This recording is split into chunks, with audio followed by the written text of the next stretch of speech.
Well, folks, I think I finally got my ass in gear and made myself a machinery skate.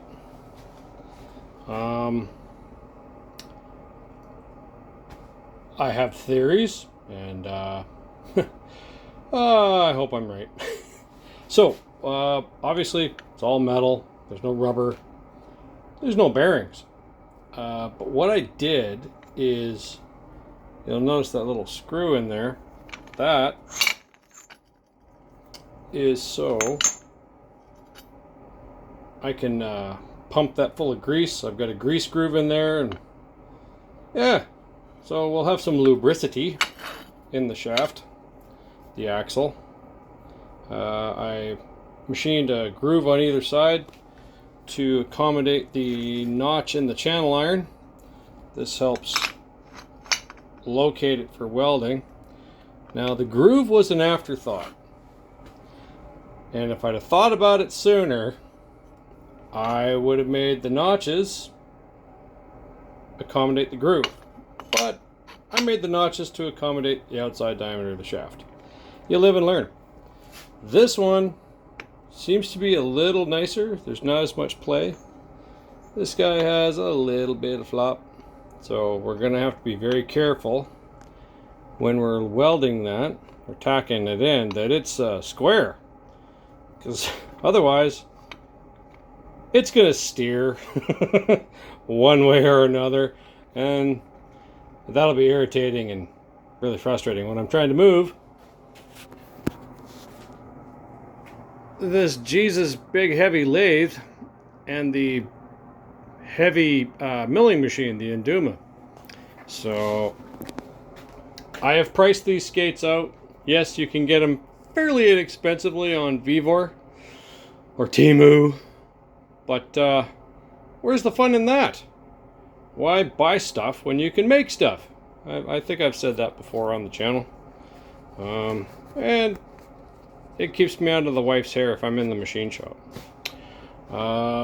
This is, if anyone's wondering, this is DOM tubing. So there's no seam. It's, yeah, it's nice stuff. I got a whole whack of it. It was being used at a commercial truck wash as railing.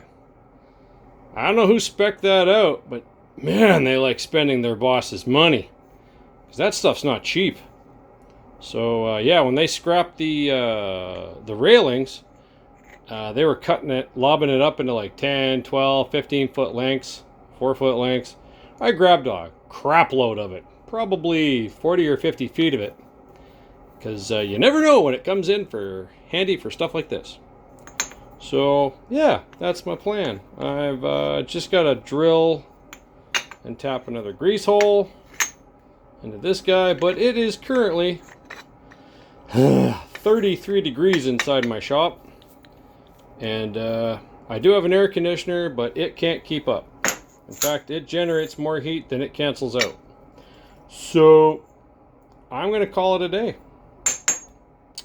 Yep, gotta do a little light sanding in there. You don't want to take too much material out, otherwise she'll wobble on the shaft. I do have to cut the grease groove in this one as well, but that is a tomorrow project or later tonight when it's cooler outside. Excuse me, I think it's nap time for this old guy. Old. I'll be 50 this week. That's, for some standards, not that old. That's the second childhood coming on. Ooh, I'm going to use that from now on.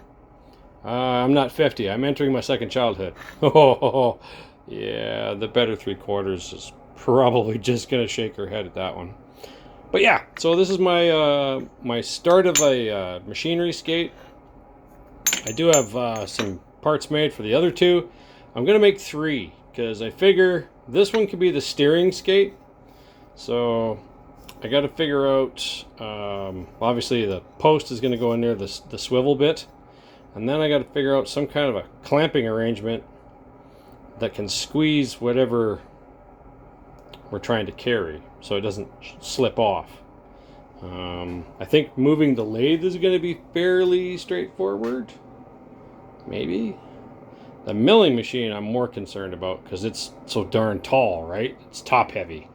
So yeah, I want to make sure that what I'm doing I'm not going to break my expensive toys. Yeah. So that's my plan.